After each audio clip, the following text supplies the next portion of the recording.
Anuário Espírita de 1993.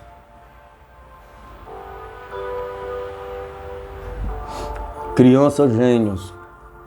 O gênio constitui a súmula dos mais longos esforços em múltiplas existências de abnegação e de trabalho na conquista dos valores espirituais. Emmanuel, Francisco Xavier, o Consolador.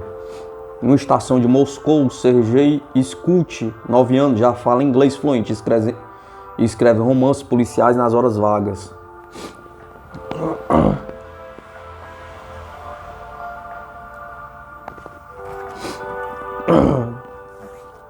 Marina Scarciati e Ryan Cawley, norte-americanos, se familiarizam com os órgãos humanos. Uma aula de anatomia. Ambos estudam arqueologia e paleontologia.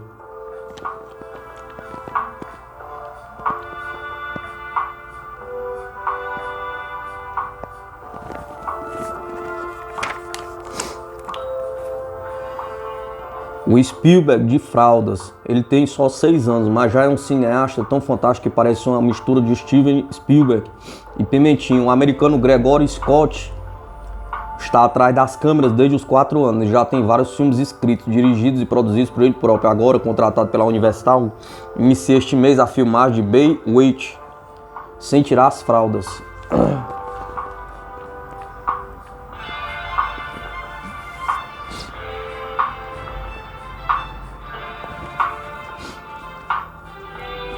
Mojimirim tem casa assombrada. Anuário Espírita, 1993. O neurologista do Instituto do Cérebro de Campinas, Nubo Facuri, vai estudar os fenômenos que vêm ocorrendo na casa de Fátima Vitti Pádua, 32, de Mojimirim, São Paulo. Fátima e seus vizinhos afirmam que objetos de sua casa levitam e se incendeiam por conta própria. O caso intriga Facuri, especialista de fenômenos paranormais. O espiritualista Newton Vital, 35, disse na terça-feira levará a Facuri uma fita de vídeo onde teria registrado os fenômenos. Ele está colhendo dados sobre as pessoas da casa. Fátima mora com sua filha, Ana Priscila Pádua, 9 anos, numa casa própria no Jardim Nossa Senhora Aparecida. Sua mãe, Maria Vitti, morreu há 4 meses. O marido de Fátima a abandonou. Fátima era empregada doméstica e agora está desempregada. Fátima disse que sexta-feira ela e os vizinhos viram objetos levitando e se queimando por conta própria. Segundo Fátima, o fogo queimou colchões, cortinas, roupas de cama e de vestir. Fátima afirma que os objetos domésticos como facas, pratos e xícaras voam da cozinha para fora da casa. Maria de Lourdes Pagliaferro, 55 anos, disse que sua filha Inês Pagliaferro, 30, foi atingida por uma faca que saiu voando em sua direção, parando em seguida de pé no sofá da sala. Nunca vi nada igual em toda a minha vida, disse Maria de Lourdes, vizinha de Fátima. Ela conta que o fenômeno quebrou todas as imagens de santo de dentro da casa de Fátima. Ela disse que a cortina incendiou-se sozinha quando ela estava encostada próxima à janela. O vizinho de Fátima, Augusto Francisco Bordignon, 29 anos, disse que está assustado com o fenômeno. Ele afirma ter visto 2 guarda-roupa parados se mexerem como se tivesse força própria. Segundo ele, o despertador que estava em cima de um estante voou enquanto roupas pegavam fogo dentro do guarda-roupas. Fiquei nervoso com o que vi. A sensação me dava arrepios, disse Fátima de Pádua, em frente à sua casa em Mojimirim.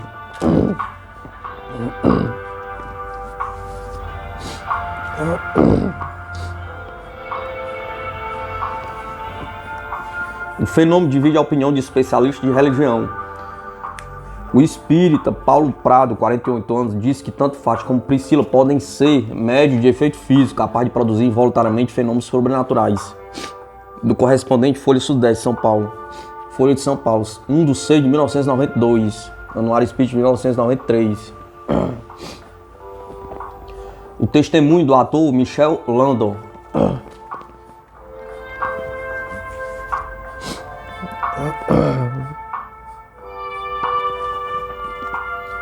Acabou de receber da cidade de Tours, França, a revista O Espiritismo Crítico, editado pelo Centro de Doutrina e Iniciação Espírita, dirigida por Christiane Bragel.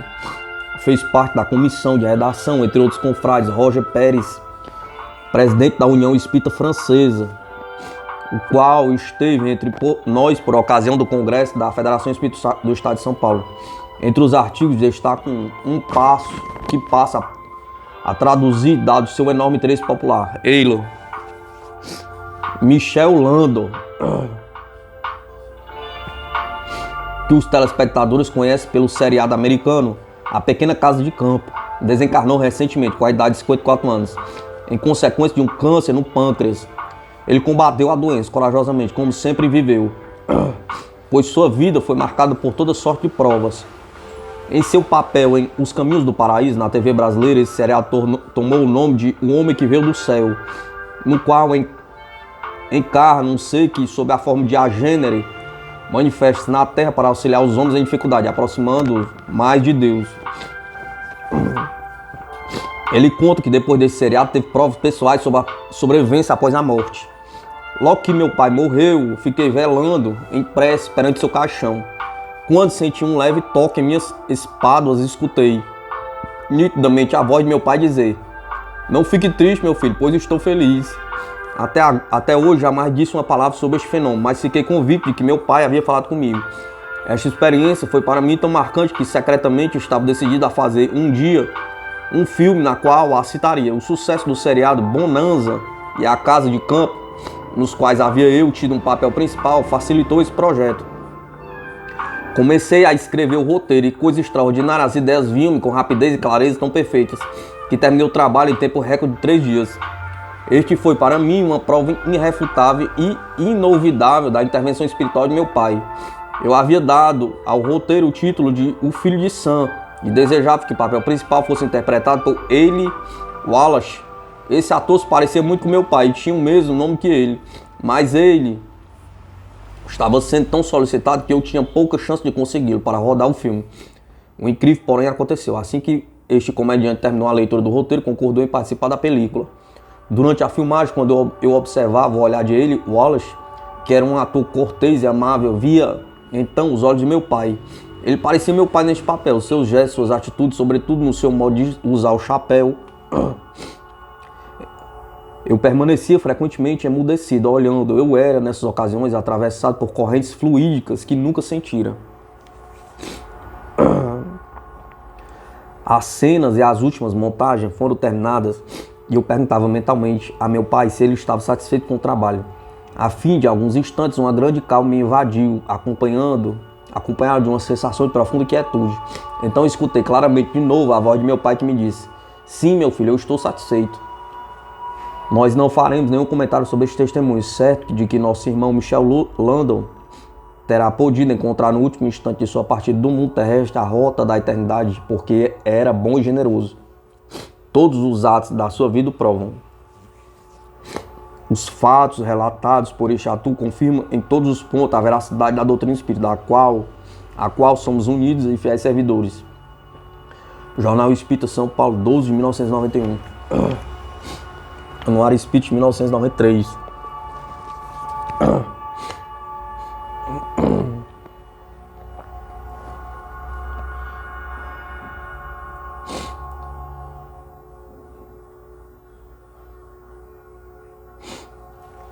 Fantasma de Carlos Leite apareceu no estúdio durante as gravações do humorístico do SBT. Carlos Leite foi destacado comediante de A Praça é Nossa.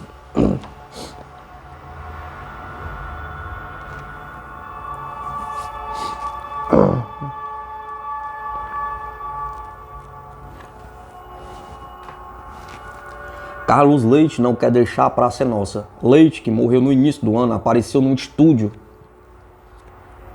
durante as gravações do humorístico do SBT. E segundo um espírito amigo de Carlos Alberto de Nóbrega, o comediante está ainda muito ligado à vida que ele amava.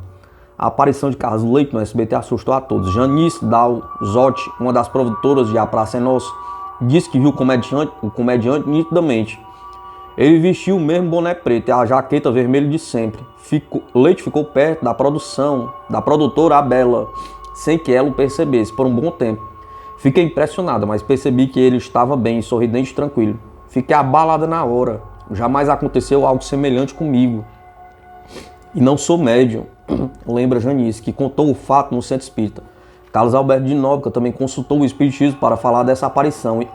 E um amigo lhe disse que Carlinhos Leite ainda não se encontrou. Não conseguiu se desprender da vida que ele amava, por isso está desorientado. Para tentar ajudar Carlos Leite, Nóbrega mandou rezar uma missa de ação de graça. Disse aos colegas que, mesmo que não acreditassem, deveriam ir, pois tratava-se de uma missa de ação de graça. E todos foram, comentou o diretor emocionado. Reportagem de Fátima Beleza, Revista Amiga, número 1117, 1991.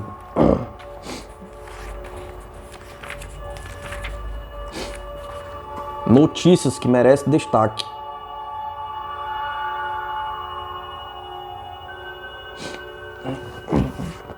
Entrevista com Chico Xavier. Nós não somos corpo, somos espírito que usa o corpo. Pergunta: como você consegue viver com essa falta de saúde, os sofrimentos físicos e ainda manter a paciência e o bom humor? Pergunta Chico Xavier. Nós não somos corpo, somos espírito que usa o corpo. Eu compreendo que aos 77 anos de idade não posso ter um físico de 20.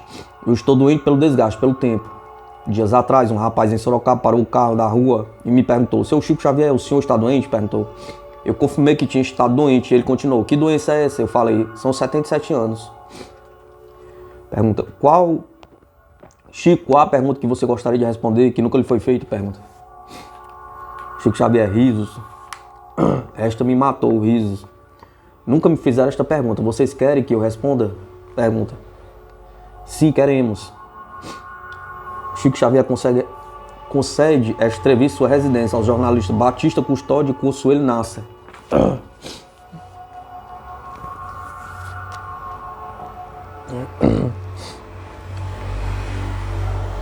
Resposta: vocês querem que eu responda sobre felicidade? Pergunta. Há pouco tempo o repórter gaúcho esteve aqui, me perguntou se eu era feliz. Respondi: sou muito feliz porque tenho muita fé em Deus, muitos amigos e ainda posso trabalhar, pouco, mas posso.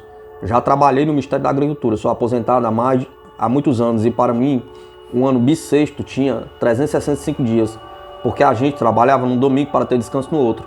Então sempre fui muito feliz, pois quanto mais você sofre, se é para o bem, isso é melhor. Eu tenho muitos amigos, eles sofrem e eu sofro com eles.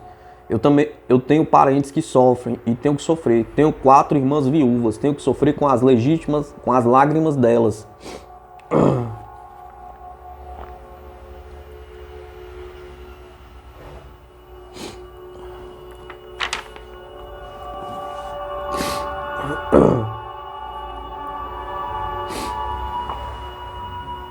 Embora nada tenha de comum com os maridos que elas perderam. E aquele repórter voltou a insistir. E a outra felicidade? Pergunta. A felicidade, como a gente consegue? Pergunta. Aí falei: se a pessoa vive numa festa, feliz em meio a coisas tristes, parece viver a felicidade dos bobos. Pergunta. O povo está muito nervoso. Se você for passando na rua e alguém lhe olha, joga uma pedra dizendo: é aquele ali. O povo lincha. Em síntese, todos estão sofrendo muito. Como você acha que ficará o país? Pergunta. Resposta. O desespero é uma doença. E um povo desesperado, lesado por dificuldades enormes, pode enlouquecer, como qualquer indivíduo. Ele pode perder o seu próprio discernimento. Isso é lastimável, mas pode-se dizer que tudo decorre da ausência de educação, principalmente de formação religiosa.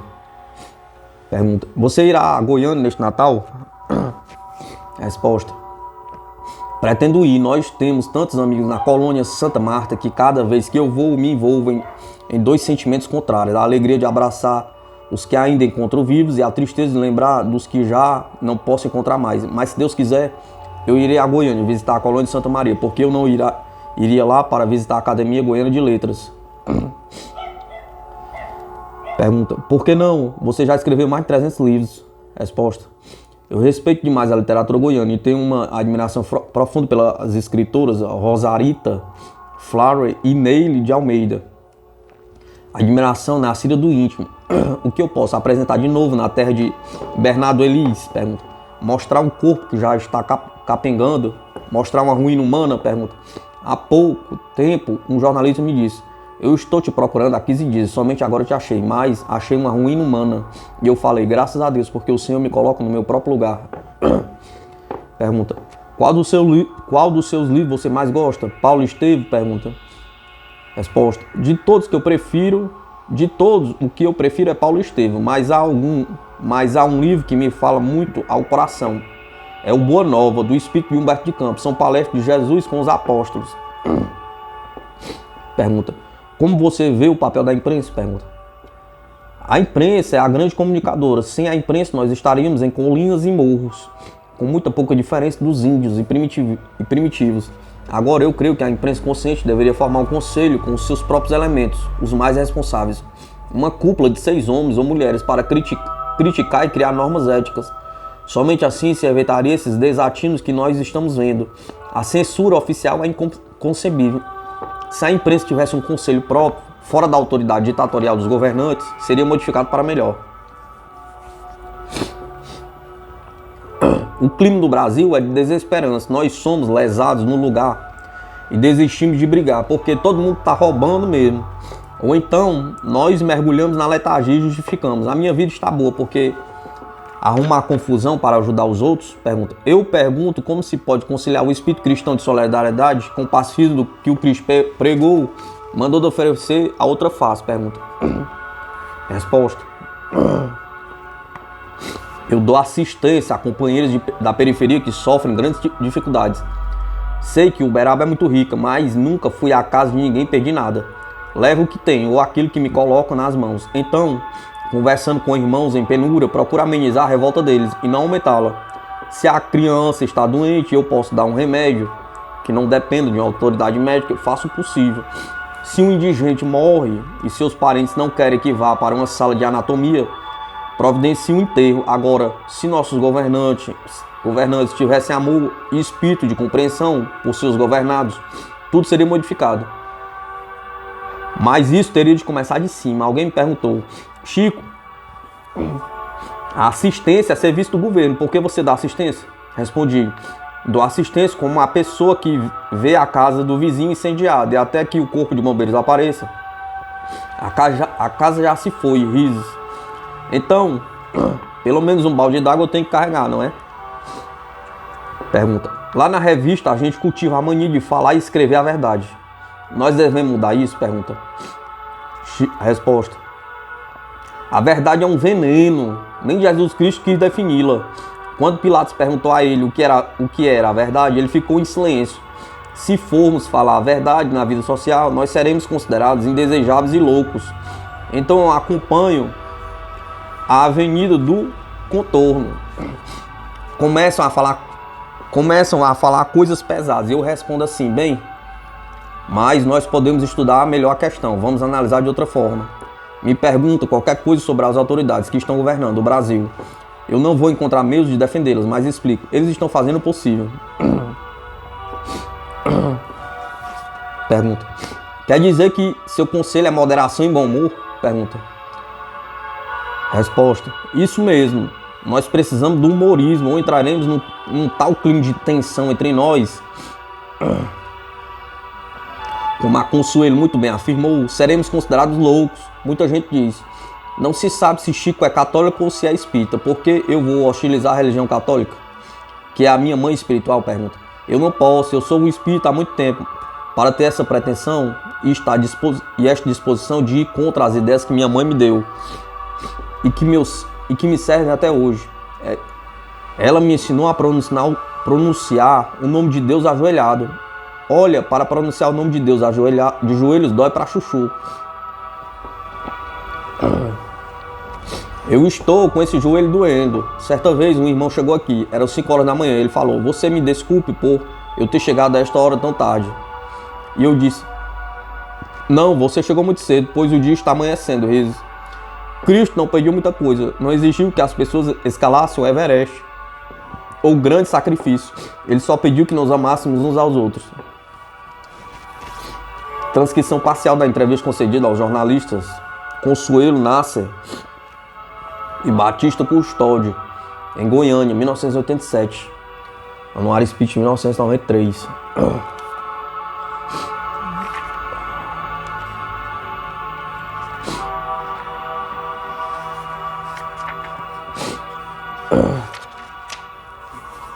Deus e ciência. O recém-lançado Deus e a Ciência, editora Nova Fronteira, traz um diálogo do filósofo cristão Jean Guitton com os físicos Igor e Grika Bogdanov, com os argumentos que recorrem às descobertas da física quântica e à hipótese do Big Bang. Os autores tentam provar a existência de Deus a partir de uma racionalidade científica. A seguir, a obra é analisada pelo teólogo e escritor Leonard Bowie. A cosmologia antiga via o mundo através da metáfora da pirâmide. Deus se encaixa aí perfeitamente, como o cume de todos os seres. Na cosmologia moderna de Newton e de Galileu, o mundo é visto como uma máquina que funciona segundo leis determinísticas. Deus não entra, pois não é uma hipótese necessária. Ele aparece como o arquiteto do universo, aquele que colocou a máquina em funcionamento, não precisa mais acompanhá-la. É a concepção deísta de Deus. O que mais fascina o cientista é a constatação da harmonia e da beleza do universo. Tudo parece ter sido montado para que, da profundidade abissal de um oceano de energia primordial, o vácuo quântico, devesse surgir as partículas elementares, depois a matéria ordenada e em seguida a matéria complexa, que é a vida, e por fim a matéria em sintonia completa de vibrações, formando uma suprema unidade holística, a consciência, consensado Bose-Einstein, de tipo Florence Prigogine. A verificação dessa ordem do universo faz surgir no cientista Einstein, Heisenberg, Bohr, Prigogine e outros um sentimento de assombro e de veneração. Há uma ordem implícita em todas as coisas. Ela é permeada de consciência e de espírito desde o seu primeiro momento. Esta ordem implícita remete a uma ordem suprema. A consciência e o espírito apontam para uma consciência para além deste cosmos e um espírito para além desta totalidade, mas penetrando-a e atravessando.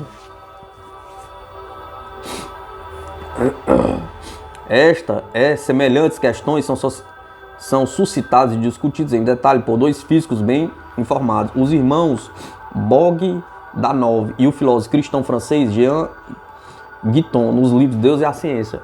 A linguagem é extremamente acessível. O ducros do debate é levado com tal lógica e facinho que parece que estamos assistindo uma peça de teatro na maior densidade.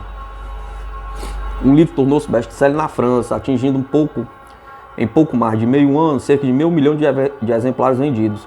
A originalidade da obra reside na presença do discurso filosófico e teológico. Não basta sabermos mais e mais dados sobre o mistério da natureza. Importa pensar sobre o que sabemos. É aqui que se mostra a maestria do filósofo e teólogo Jean Guitton. Vem da grande tradição filosófica do Ocidente, em boa parte assentada sobre a cosmologia antiga e clássica. Mas sabe abrir-se a nova cosmologia e captar-lhe a relevância para uma compreensão nova e mais rica do universo, e mostra a verdade daquilo que escrevia Louis Pasteur e que serviu de motor ao livro. Pouca ciência afasta de Deus, muita a ele reconduz. Esse livro, bem como os de Fritjof Capra, René Weiber, Dana Zohar, Stephen Hawking, David Bohm, etc., indica que estamos caminhando na direção de uma nova aliança da ciência com Deus. Há suficientes clarões e acentos para que fazem convergir a intuição dos místicos com a conclusão de cientistas e sábios. Tudo aponta para um mistério que está além do vácuo quântico, para um antes intemporal e sumamente harmonioso da grande singularidade inicial, a explosão, inflação do ponto minúsculo do qual tudo se originou no universo. A essa inteligência suprema e a essa paixão infinita, as tradições culturais da humanidade chamam Deus, Atman, Olorum, mistério, é um nome para o sem nome. Bem concluiu Jean Guitton. Doravante existe não uma prova. Deus não é da ordem da demonstração, mas um ponto de apoio científico às concepções propostas pela religião. Vale a pena ler este livro. Ele nos inicia na nova cosmologia, nos abre para os espaços infinitos da indagação humana. O que existe antes da existência temporal do universo? Pergunta. Por que existe o ser ao invés do nada? Pergunta. Que é aquela realidade que se apresenta como o ordenado de tudo e o denominador comum de todos os fenômenos? Pergunta. Ele tem um nome de nossa reverência e de nossa unção, da nossa unção. Como Guitton podemos dizer? Não ouso nomeá-lo. pois qualquer nome é imperfeito para designar o ser sem semelhança. Estado de São Paulo, 13/6/1992. Anuário Espírita de 1993. Há 44 anos, André Luiz.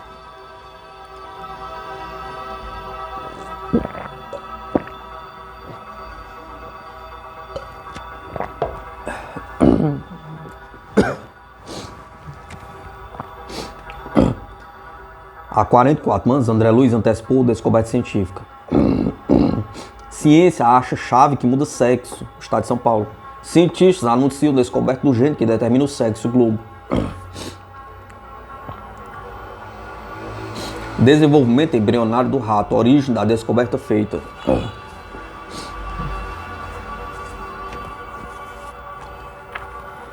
Além dos principais jornais brasileiros, outros da mídia internacional anunciaram com estardalhaço a descoberta da década. Cientistas britânicos do Fundo Imperial de Pesquisas para o Câncer e o Conselho Médico de Pesquisa divulgaram a conceituada revista Nature a descoberta do gene que determina o sexo de um bebê.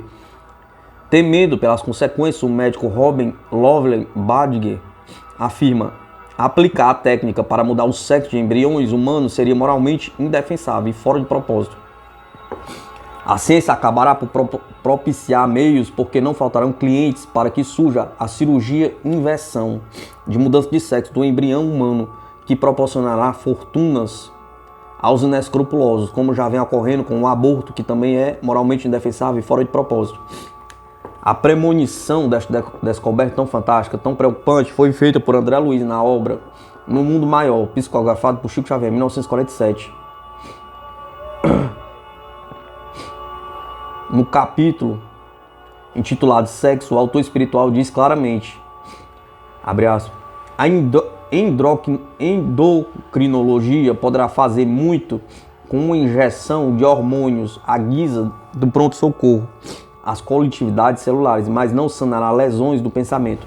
A genética, mais hoje, mais amanhã, poderá interferir nas câmaras secretas da vida humana, perturbando a harmonia dos cromossomos, no sentido de impor sexo ao embrião. Todavia, não atingirá a zona mais alta da mente feminina ou masculina, que manterá característicos próprios, independente da forma exterior ou das convenções estatuídas.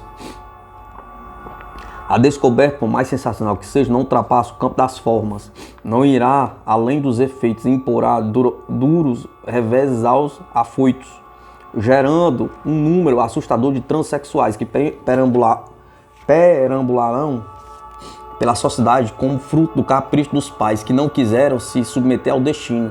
Obviamente é uma nova semeadura de insensatez humanas. Talvez por isso a espiritualidade superior propiciou nessa obra profunda advertência que vale ser meditada enquanto há tempo. A paz desejada por todos e a felicidade permanente, que são anelo maior da criatura, jamais irão com a mudança de sexo, mas pela modificação gradual do espírito humano, na inexorável transição do mal para o bem. Revista Espírita, Brasília, número 73, junho, setembro de 1991.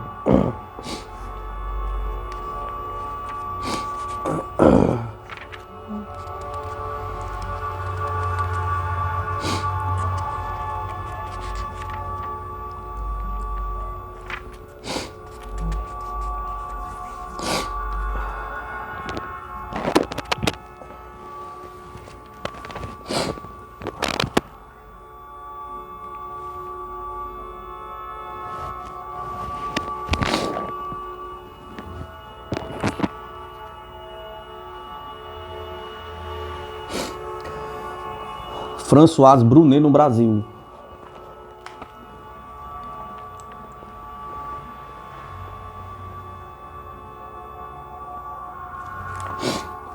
Um padre a serviço dos espíritos. Esses mortos me matam, falou sorrindo o padre François Brunet ao término de um dia estafante em São Paulo, sobrecarregado de entrevistas e conferências em torno do seu tempo preferido, a realidade da vida após a morte.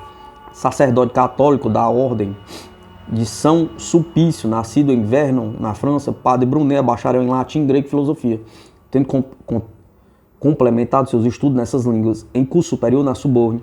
Ela é licenciada em teologia pelo Instituto Católico desde 1960 e em escritura sagrada pelo Instituto Bíblico de Roma, desde 64. Publicou 2 livros, Para que o Homem se Torne Deus e Os Mortos Nos Falam.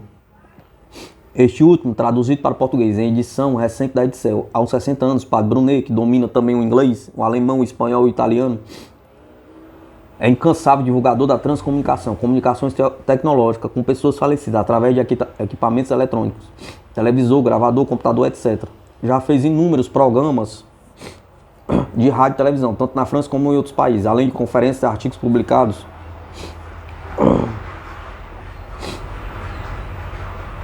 em diversas revistas, sempre ressaltando a realidade da sobrevivência após a morte. No Brasil, cumpriu extenso programa, tendo feito conferências e seminários em 8 cidades: Belém, Brasília, Salvador, São Paulo, Feira de Santana, Recife, Niterói e Rio de Janeiro. Falando de suas experiências em TCI para mais de 5 mil pessoas, por onde passou, conquistou o público por sua simpatia e mansuetude. Nessa entrevista, ele fala da posição da igreja acerca desse fenômeno, dos padres que acompanham a TCI, nas últimas imagens captadas em Luxemburgo e em outras várias e vários outros assuntos de interesse. Comunicação com os mortos. Pergunta. Especificamente, quando se interessou pela transcomunicação instrumental? Pergunta. François Brunet. Faz mais ou menos 5 anos que me interesso pela TCI. Antes, há cerca de 10 anos, já estava ligado às experiências relativas às fronteiras da morte. Tinha lido um livro de Jean Prieur, grande precursor no campo da TCI na França, que falava de um caso que se produziu espontaneamente em Paris. E relatava também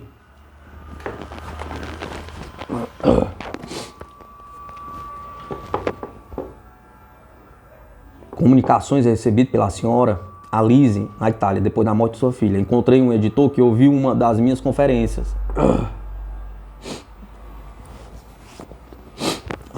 e me perguntou o que eu estava estudando. Disse então que me dedicava às experiências da fronteira da morte, com pessoas que estavam em coma e que foram reanimadas. Falei da TCI, da escrita automática, de médios que eu começava a estudar, dos fenômenos de possessão que me interessavam desde sempre, porque tem relação com a religião e todas as experiências psicológicas, enfim, toda espécie de comunicação que se pudesse ter com os mortos. Ele então pediu-me que fizesse um livro sobre tudo isso. Foi ele, portanto, que me forçou a procurar os pesquisadores da TCI. De outro modo, não teria usado tanto.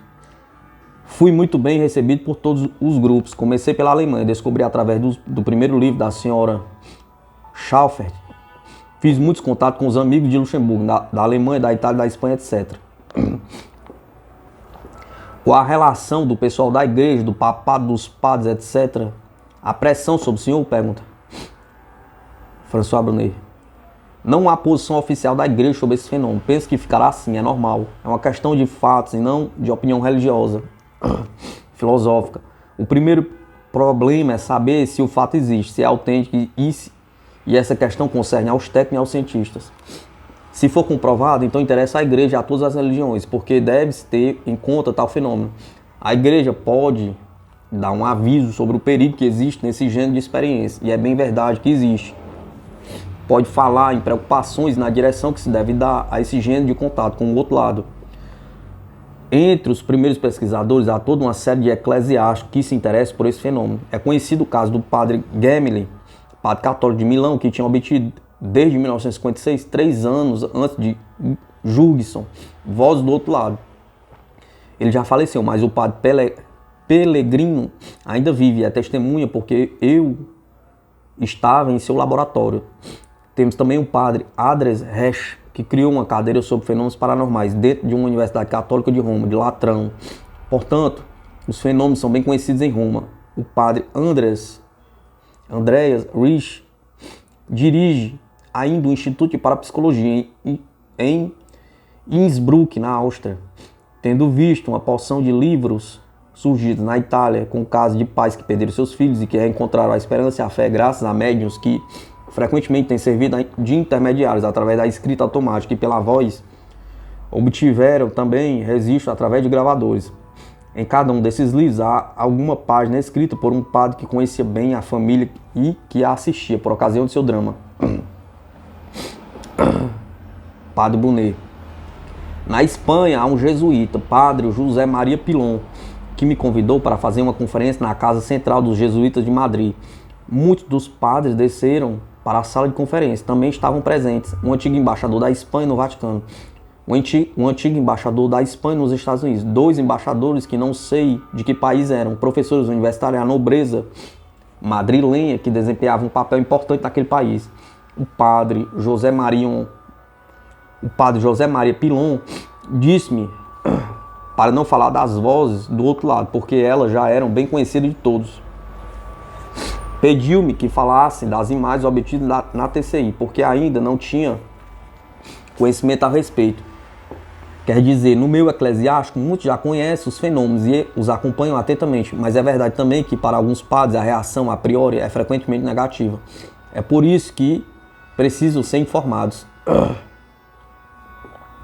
Pergunta: o que o senhor pensa da mediunidade de Chico Xavier? Padre Brunet: não o conheço senão indiretamente, através de artigos de algumas páginas de seus livros que encontro na França. Creio que sua reputação é muito sólida, não tenho dúvida, é um caso extraordinário. Um dos critérios de autenticidade é seu desinteresse financeiro. Este dado é fundamental, ele age somente por amor, como Klaus Schreiber, pioneiro das imagens TCI e outros. Pergunta: como fabricar um destino feliz para um homem? Padre Brunet: eu diria que é a coisa mais fácil e mais difícil. É preciso tão somente amar os outros, e para isso é preciso um certo desprendimento pessoal. Como experimentar o amor de Deus? Pergunta Padre Brunet: é muito difícil encontrar o caminho e ao mesmo tempo é tão simples. A prece é importante. Na prece não se deve receitar mecanicamente as palavras. Não tenho nada contra os que recitam, mas creio que a prece autêntica deve ser feita sem palavras, no silêncio. A melhor resposta me deu um camponês que não era de modo algum intelectual. O cura Dares ouvia orar durante 2 horas na capela. Um belo dia perguntou a ele o que ele fazia. O cura Dares sabia, mas queria a confirmação. E esse bravo camponês lhe respondeu em francês antigo, mas que pode ser traduzido assim: eu olho e ele me olha.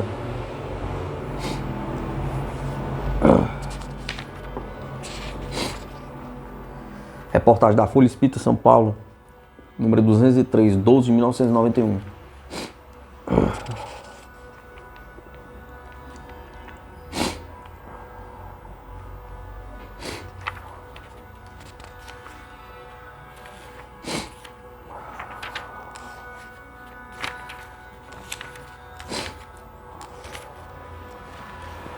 Anuário Espírita de 1993.